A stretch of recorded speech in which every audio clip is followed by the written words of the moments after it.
claim to be prophets and can see everybody's business but their own are false prophets. Can I speak this right quick? Can I speak one sentence that'll help you? Ye that are without sin, cast the first stone. I would have been swallowed up. Have you ever been swallowed up? Have you gone through a time of swallowing? And I cannot forget the way that he made me cry many nights when I drove in his cars on the way home, not able to take enough showers to wipe the smell of him off of my body. It appears one of the most powerful pastors in the world, T.D. Jakes himself, might be feeling the heat to expose his own colleagues. I would have been swallowed up. Have you ever been swallowed up? Have you gone through a time of swallowing? Imagine the shock as he begins unveiling a hidden circle of pastors, rumored to live double lives that contradict their public sermons. Can I speak this right quick? Can I speak one sentence that'll help you? Ye that are without sin, cast the first stone. Could it be that Jakes is under pressure to reveal the truth about these spiritual leaders who've been influencing young artists behind closed doors? Is he finally outing co-conspirators in a world where secrets can only stay hidden for so long? But when your sin goes public, Come on. when your sin goes public, people act like they have none. And if so, who are these pastors? For starters, we have Eddie Long, who has previously been a close ally of the good bishop. For those unfamiliar, Long was a pastor whose ministry was marred by accusations of misconduct with young men in his congregation. I cannot get the sound of his voice out of my head, and I cannot forget the smell of his cologne. And I cannot forget the way that he made me cry many nights when I drove in his cars on the way home. So when T.D. Jakes' name started getting linked with Diddy's notorious parties, people began making connections that no one ever wanted to believe. Senior pastor at New Birth Missionary Baptist since 1987, Long oversaw the church's explosive growth with membership swelling from a modest 300 to 25,000. The Long has been senior pastor at New Birth Missionary Baptist since 1987. The church said it grew from 300 members to more than 25,000 under Long's leadership and became one of the nation's largest congregations. The church operated television and international ministries and built satellite churches in several cities, including Miami, Denver, and Charlotte, North Carolina. Long was a Christian author, a gospel singer, and was also known for preaching and practicing a prosperity gospel in which the faithful would be rewarded with wealth. Long was also known for his flamboyant lifestyle as he flew around the world on a private jet, drove around Metro Atlanta in a $350,000 Bentley, and lived in a $1.4 million house with 6 bedrooms and 9 bathrooms. In 2006, the church hosted then-President George W. Bush and former Presidents Bill Clinton, Jimmy Carter, and George H.W. Bush during the funeral of Coretta Scott King, the widow of the Reverend Martin Luther King Jr. But 4 years later, scandal erupted when 4 young men filed lawsuits accusing him of misconduct, bringing notoriety to his church that reached far beyond its 10,000-seat cathedral at its home base in Lithonia, Georgia, just east of Atlanta. 3 of the men were older than 18, but one said he was 17 at the time of the alleged AB. They alleged that Long encouraged them to join the church's elite youth group so he could use them for intimacy. In exchange, they allege, Long gave them money, new cars, housing, and took them on exotic trips. I cannot forget the way that he made me cry many nights when I drove in his cars on the way home, not able to take enough showers to wipe the smell of him off of my body. In a twist of irony, Long's staunch condemnation of contrasted sharply with allegations leveled against him by 4 individuals. Like many conservative African-American preachers, Long vehemently opposed leading marches in support of constitutional amendments defining marriage as between a man and a woman, and organizing conferences aimed at reorienting gay individuals. These allegations echoed the scandal surrounding Ted Haggard, another megachurch pastor who fervently denounced homosexuality before admitting to engaging in illicit activities with a male in 2006. Moving on, we have prophetess Juanita Bynum. Juanita Bynum, known for her powerful teachings and spiritual conferences, has faced controversies of her own over the years, but this is a whole new level. She's recently been connected to Diddy's freak-offs, and while she's publicly denied any involvement, her past scandals leave room for speculation. Bynum once commented on T.D. Jakes' own scandals, urging people to mind their business when he was linked to inappropriate conduct. Bynum, while delivering her New Year's Eve service at her Norcross, Georgia church, church, felt moved to draw parallels between her sermon and the rumors. The behind-the-veil gospel singer was in the midst of preaching about showing mercy to others when she briefly broached the controversial topic. "Everybody around me can tell you I don't talk about preachers. I don't talk about nobody because I don't know who gonna have to be my help one day. I don't put my mouth on the people of God because I wasn't there, and I don't know," she began. Elsewhere during the church service, Bynum continued to state that hearsay about the new allegations linking the public figures to each other is coming from people who were not in the room when the incidents may have occurred. "Mind your business," she said. Okay, I'ma leave that alone because this ain't no New Year's Eve message." Bynum seemed to show her support for the Potter's House church leader when she stated, "If I get a phone call, I'm running. I'm running straight to Texas." She reiterated her lack of opinion on the allegations launched against the religious figure with the biblical adage adapted from John 8:7, "Let he who is without sin cast the first stone." Dr. Bynum, what is your opinion about Bishop Jakes? "Ye that is without sin, cast the first stone." Bynum's rise in the religious world was meteoric, but her fall from grace seems inevitable with these new revelations. But supporting Diddy is the least of her worries. Bynum recently found herself entangled in a web of financial controversy, with over $1.7 million seemingly evaporating from two nonprofit organizations under her leadership. The puzzling disappearance of annual financial surpluses, which were conveniently omitted from the books, has sparked intense scrutiny and raised serious questions about transparency and accountability within her ministries. A thorough examination of financial records reveals a troubling pattern of discrepancies. Surpluses totaling over $1.7 million from 2016 to 2021 were curiously absent from reported assets, leaving gaping holes in the financial narrative. While attempts were made to rectify the situation in 2022 by acknowledging surpluses as assets, the unresolved issue of missing funds from previous years continues to cast a shadow over Bynum's financial stewardship. I want to make this intensive. You can go to www.juanitabynum.com. I want to make this intensive to the point that when you come out. In response to mounting pressure and skepticism, the IRS may soon launch an investigation into these nonprofit entities, wielding the authority to scrutinize their financial dealings with a fine-tooth comb. The implications of such an inquiry could be dire, potentially exposing instances of embezzlement or financial mismanagement and inviting legal repercussions. But financial woes are just one chapter in Bynum's saga of scandal and controversy. Her personal life has been a roller coaster of highs and lows, marked by lavish spending, allegations of domestic violence, and brushes with the law. In 2002, Bynum made headlines with her opulent wedding to Bishop Thomas W. Weeks III, a lavish affair that reportedly cost a staggering $1.2 million. Yet, the fairy tale romance took a dark turn just 5 years later when Bynum accused Weeks of domestic violence, shattering the illusion of marital bliss and prompting soul-searching among her devoted followers. Following this, in what appeared to many as a blatant pursuit of wealth, Bishop Thomas Weeks released a book titled What Love Taught Me. This publication, adorned with a cover photo from his and Juanita Bynum's opulent wedding day, delved into the vulnerabilities of their relationship. Among its contents was a chapter reportedly titled She Wanted to Be the Next Oprah at Any Cost, shedding light on the couple's aspirations and ambitions. Weeks' expose of their personal lives didn't end with the book. He eventually pleaded guilty to unspecified charges and received a sentence of 3 years of probation and community service. This legal saga cast a shadow over the couple's public image, tarnishing their reputation in the eyes of many. Meanwhile, Juanita Bynum retreated from the spotlight following the controversy surrounding her marriage and legal proceedings. During this period of introspection and reinvention, Bynum began to open up about her personal struggles, including battles with substance AB and tumultuous relationships with both men and women. These revelations shocked many of her followers, challenging their perceptions of her as a figure of spiritual authority and moral guidance. Despite her personal tribulations, Bynum continued to engage with her audience through various means, including social media platforms and public appearances. These people will point their weapon.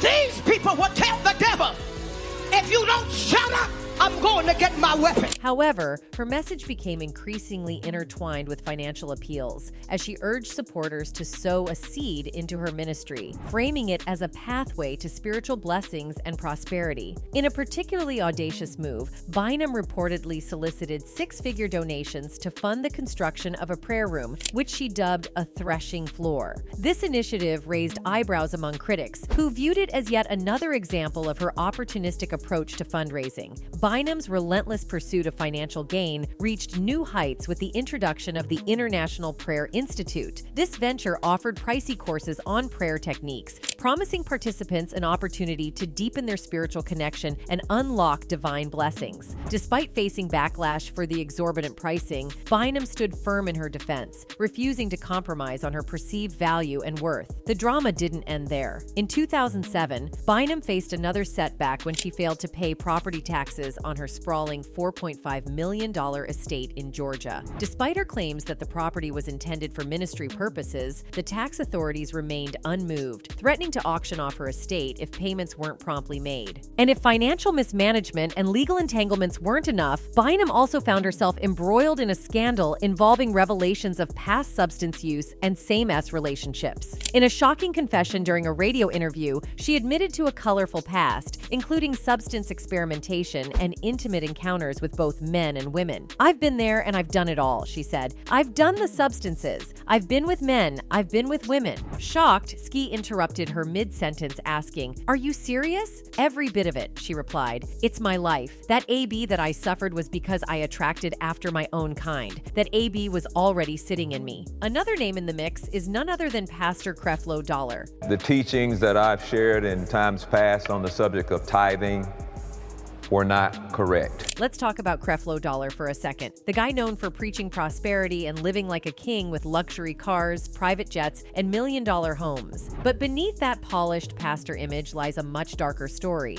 Back in 2012, Creflo Dollar made headlines for all the wrong reasons. He was arrested for allegedly choking and punching his own daughter. Yeah, you heard that right. His daughter. She even called 911, and her story was backed up by her older sister. I mean, this is supposed to be a man of God, right? A preacher telling people how to live good lives. Yet he's out here laying hands on his kid, and not in a way that involves prayer. Sure, the charges got dropped after he took some anger management classes. But let's be real, this revealed a dark side to Creflo that doesn't sit well with his shiny, holy image. And here's where things get really interesting. With all the crazy allegations coming out about Diddy's wild elite freak-off parties, where abuse, exploitation, and manipulation were reportedly on the menu, rumors have been swirling about pastors being involved. Now, if Creflo Dollar's got this kind of violent history with his family, would it really surprise anyone if his name showed up on Diddy's list of party attendees? I mean, we're talking about events that are now linked to some of the most disturbing accusations in Hollywood. And given Creflo's history, if he could allegedly choke his own daughter, would it be a shock if he were tangled up in these shady gatherings too? The truth is, when someone shows you who they are behind closed doors, it's usually just the tip of the iceberg. But let's be real, while all these pastors have dropped the ball on their congregations in one way or another, none of them can hold a candle to T.D. Jakes when it comes to stirring the pot. Bishop T.D. Jakes is one of the most powerful and well-known figures in the Christian world. His powerful sermons have reached millions, and he's built a megachurch empire that spans the globe.